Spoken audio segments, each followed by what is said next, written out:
Good Morning Business, le grand entretien. Et on va ouvrir dans la matinale de Good Morning de BFM Business, qui s'appelle Good Morning Business, une grande page sur le travail. Vous vous souvenez bien sûr de ce qu'a dit Gabriel Attal à ce moment de prise de fonction avant-hier. Travailler doit toujours rapporter plus que de moins travailler. Alors comment on fait concrètement? On aura un grand débat à 8h30 avec Jean-Philippe Cartier et Laurent de la Clergerie, qui sont deux patrons avec une sensibilité différente. Mais notre invité à 8h15, c'est Thibaut Guilly, le directeur général de France Travail. Bonjour. Depuis le 1er janvier, Bonjour. adieu Pôle emploi. On dit France Travail. Alors sur le papier, c'est une sorte de guichet unique pour l'ensemble des gens qui cherchent un emploi. En réalité, qu'est-ce que ça va changer ?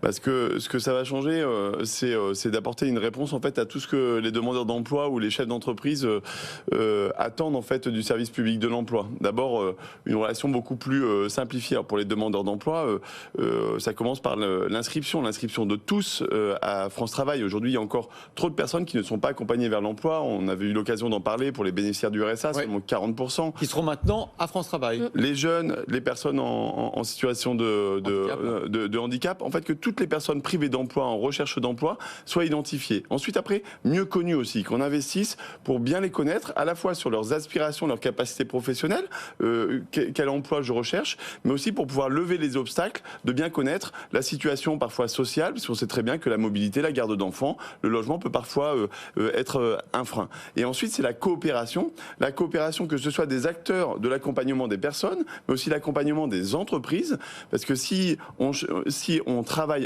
ensemble avec les chambres de commerce, avec les branches professionnelles, que finalement on arrête d'infliger la complexité de nos systèmes, mais qu'on fasse équipe au service du résultat, de la solution pour les demandeurs d'emploi comme pour les entreprises. Alors si vous y réussissez, c'est un vrai changement de philosophie, on le voit. Et puis effectivement, on rappelait le premier mot du nouveau Premier ministre Gabriel Attal avant-hier, c'était le travail. On doit donner la priorité au travail. Donc vous êtes quasiment ministre du Travail bis. On ne sait pas qui sera le vrai ministre du Travail. Mais en tout cas, c'est vrai que vous êtes un morceau du puzzle essentiel. D'abord pour arriver aux 5% de chômage. Pas évident, hein, vu la conjoncture. Et deuxièmement, pour redonner envie aux gens de travailler, parce que ce qu'insinue Gabriel Attal, c'est qu'il y a des gens qui pourraient très bien travailler, mais qui ne le font pas parce qu'ils ont plus d'argent, quasiment autant, en ne travaillant pas. Écoutez, moi je suis au service d'une politique qui est portée par le gouvernement, qui est en train de se composer. En tout cas, ce que je sais, c'est que la dignité, l'autonomie, c'est par le travail qu'elle s'acquiert. C'est effectivement le projet qui est porté depuis 6 ans par le président de la République, et que pour cela, eh bien, il y a besoin d'avoir un service public de l'emploi qui soit le plus efficace possible, et que tous les acteurs soient pleinement mobilisés pour accompagner chacun à trouver sa voie, à trouver son emploi, et aussi, surtout sur votre plateau, de dire combien les entreprises, notamment les toutes petites entreprises, elles n'ont pas de directeur des ressources humaines pour pouvoir s'engager parfois dans le recrutement, dans l'accompagnement, et elles passent pas forcément à l'action. Et un service public de l'emploi efficace, c'est un service public qui crée des emplois et qui aide les entreprises à recruter plus, à recruter mieux. Qui permet donc ce matching entre l'offre et la demande qui ne se fait pas toujours très bien. Moi, j'avais compris que c'était la grande promesse de France Travail, avec ces bases de données, notamment des acteurs privés auxquels on aurait accès à travers France Travail. On était avec le patron d'Indeed. Indeed, c'est le premier moteur de recherche d'emploi mondial. Mathieu Eloi était avec nous au moment de la période de Noël. Il a clairement dit que ces bases de données, lui, les garde pour lui. On l'écoute. Non, on ne va pas donner toutes nos données à France Travail, mais on est très pour engager la collaboration avec France Travail pour résoudre ce problème. Je suis par exemple pas certain que la force de frappe technologique de France Travail, même reconfigurée, soit aussi forte que celle d'une entreprise comme Indeed ou d'autres. Qu'est-ce que vous lui répondez ?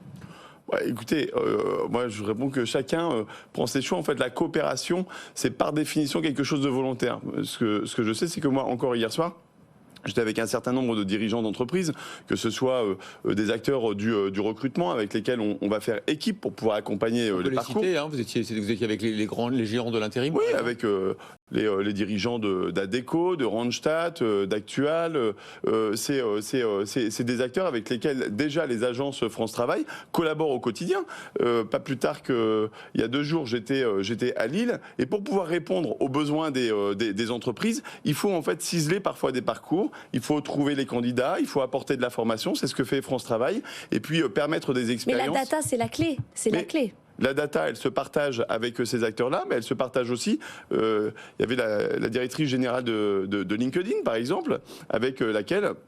Dans les prochains jours, dans les prochaines semaines, nous allons mettre en place un accord pour pouvoir partager les données. Mais ce partage des données, c'est assez simple. C'est simplement pour accompagner chaque personne en fonction de son besoin. Et donc, par rapport à ce qu'il a énoncé de sa recherche, que le service public de l'emploi soit en capacité de lui apporter les bonnes solutions au bon moment. Moi, j'observe que l'ensemble des acteurs du recrutement ont bien compris que la bataille de l'emploi, elle se faisait ensemble et pas chacun dans son coin. Alors, Thibaut Gully, il y a une autre bataille, c'est de donner envie de travailler. Et c'est vrai qu'on le voit, il y a encore des offres d'emploi non satisfaites et il y a encore des gens pourtant qui sont au chômage. Il y a un problème effectivement de matching de compétences, ça faut les aider, mais il y a aussi parfois le fait de se dire finalement travailler ça va pas me rapporter beaucoup plus que de rester encore dans une situation de chômage, par exemple au début où la démobilisation est plus forte. Qu'est-ce qu'on peut faire de mieux? Qu'est-ce qu'il faut changer? Est-ce que par exemple vos services vous remontent le fait qu'ils ont des chômeurs, ils ont des emplois, mais que les chômeurs refusent leur emploi qu'on leur propose? Écoutez, en tout cas, ce que je retiens déjà, c'est donner envie. Donner envie. Moi, l'immense majorité des demandeurs d'emploi, et vous savez, j'ai travaillé aussi sur le terrain pendant une vingtaine d'années, y compris pour des personnes qui étaient en grande difficulté. Ce que j'ai observé souvent, c'est quand même beaucoup de courage, beaucoup de persévérance et beaucoup d'envie. Par contre, trouver la voie vers l'emploi quand on n'a pas de réseau, par exemple, c'est compliqué. Quand on n'a pas d'idée de son métier, vous voyez, quand on parle de faire équipe, tiens, par exemple, on était à Saint-Leu, à La Réunion, où on a lancé une expérimentation. On a réuni 25 entreprises, 150 ou 158 demandeurs d'emploi, désolé si je suis pas très précis sur le chiffre, qui se sont rencontrés. Il y a eu les présentations de métiers. Ils sont repartis avec 188 immersions en entreprise. Ça veut dire quoi? Ça veut dire que des personnes qui n'avaient pas travaillé depuis parfois 1, 2, 5 ans, eh bien en fait vont repartir avec une immersion pendant un jour, une semaine, un mois dans une entreprise. Et vous savez quoi? C'est ça qui donne envie. Nous, France Travail, ce qu'on veut, c'est connecter en fait les gens à des entreprises, à des métiers, à des personnes, et c'est ça qui fonctionne. Par contre, il faut le faire ensemble. Et ensuite, il y a le contrat d'engagement. Vous allez me dire, bah oui, mais ceux qui veulent pas, eh bien en fait, le pari de France Travail, c'est un nouveau contrat social en fait entre, j'ai envie de dire presque la nation et ceux qui cherchent un emploi. C'est qu'on investisse massivement pour accompagner mieux les demandeurs d'emploi. Ça, c'est l'engagement de la nation. C'est l'engagement aussi des entreprises. Ils vont avoir des meilleurs services, mais ils doivent s'engager aussi à s'ouvrir à tous les talents. La contrepartie, c'est qu'évidemment, pour faire un chemin vers l'emploi, c'est toujours la personne qui le fait, et donc elle doit s'engager, elle doit s'impliquer, et donc c'est cette logique d'engagement réciproque qu'on va retrouver dans France Travail. Comment vous allez faire pendant tout ce temps-là avec ce projet qui est évidemment louable, avec la hausse mécanique du chômage? En termes de communication, ça va être compliqué à expliquer puisque tous ces bénéficiaires qui n'étaient pas vont s'inscrire à France Travail, donc il va y avoir forcément plus de chômeurs. Vous allez avoir un problème de marketing. Écoutez, moi ce que je sais, c'est que le service public de l'emploi, il fabrique pas du chômage, il fabrique de l'emploi. Et d'ailleurs, derrière les chiffres dont on parle, vous voyez par exemple le chômage, il a augmenté, je crois, de 0,2 points, là, 7,2 à 7,4%. Dans le même temps, on a créé 208 000 emplois. Dans le dernier trimestre, c'est quand même 36 000 emplois qui ont été créés. Ça veut dire quoi? Ça veut dire qu'on vit quand même dans un pays où, grâce aux actions qui ont pu être menées par le gouvernement, mais aussi par l'action des acteurs du service public de l'emploi, eh bien, il y a plus de 200 000 familles de plus en France qui travaillent et qui vivent de leur travail. C'est ça, nous, qu'on regarde. Et vous savez, moi, ce qui m'intéresse surtout, c'est le taux d'emploi. Et je pense que pour les Français et les Françaises, ce qui importe, c'est qu'il y ait plus de gens qui aient accès au travail, qui puissent travailler, et d'une certaine manière, dans la solidarité nationale, qu'il y ait plus de gens qui puissent travailler pour défendre notre modèle social. Thibaut Gully, évidemment, vous avez un discours good guy, là. C'est-à-dire que vous allez aider les gens qui sont sortis du marché de l'emploi d'y revenir, et c'est absolument ce qu'il faut faire. Gabriel Attal, c'est pas tout à fait ce qu'il dit il y a 2 jours. Il dit « Travailler doit toujours être mieux valorisé que ne pas travailler ». Il veut dire quoi? Il veut dire qu'on indemnise trop le chômage, par exemple?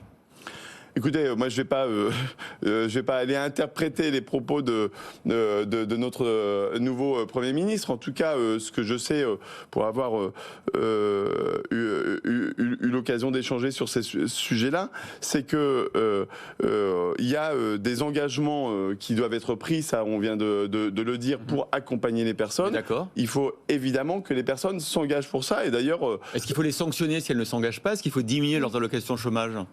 Ben, la question des engagements réciproques, derrière, quand un engagement n'est pas tenu, il faut forcément qu'il y ait une réaction. Mais ça, c'est quelque chose qui existe déjà. Et donc, ça s'appelle le contrôle de la recherche d'emploi.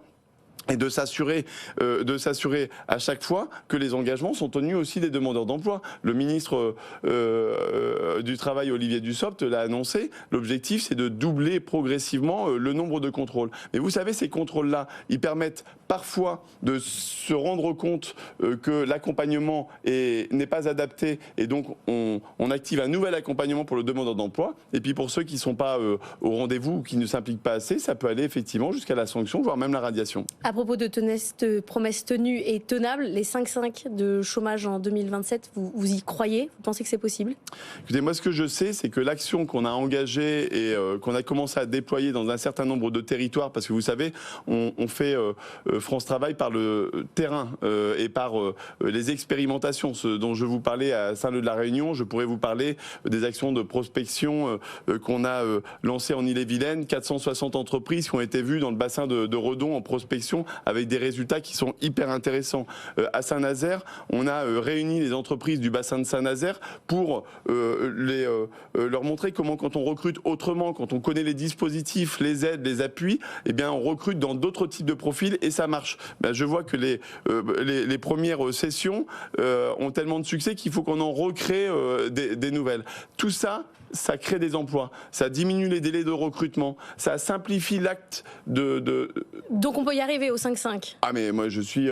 en 2027, c'est pas ce que disent les prévisions statistiques qui plutôt voient une augmentation. Ah mais moi, ce sur quoi je suis absolument confiant, c'est sur le fait que toutes les mesures qu'on est en train de mettre en place et qui ont été élaborées avec l'ensemble des acteurs, elles produisent des résultats et elles vont participer à créer de l'emploi. Ensuite, les chiffres du chômage et le niveau d'emploi ne dépend pas que du service public de l'emploi, il dépend aussi d'un certain nombre d'éléments de la conjoncture. En ce moment, vous avez l'inflation, vous avez la situation géopolitique, il y a l'inflation a pu toucher par exemple le secteur du commerce, ou il y a des sujets dans la construction. Par contre, moi ce qui me rend aussi confiant, c'est que les efforts qui ont été faits par exemple dans la transition écologique ou dans la réindustrialisation, aujourd'hui on ouvre plus d'usines qu'on en ferme, on crée des emplois et même dans cette période-là, on crée beaucoup d'emplois dans l'industrie. Voilà, France Travail qui existe donc depuis 11 jours, qui remplace Pôle emploi, et dont vous êtes directeur général, Thibaut Gully. Merci beaucoup d'avoir été sur ce plateau.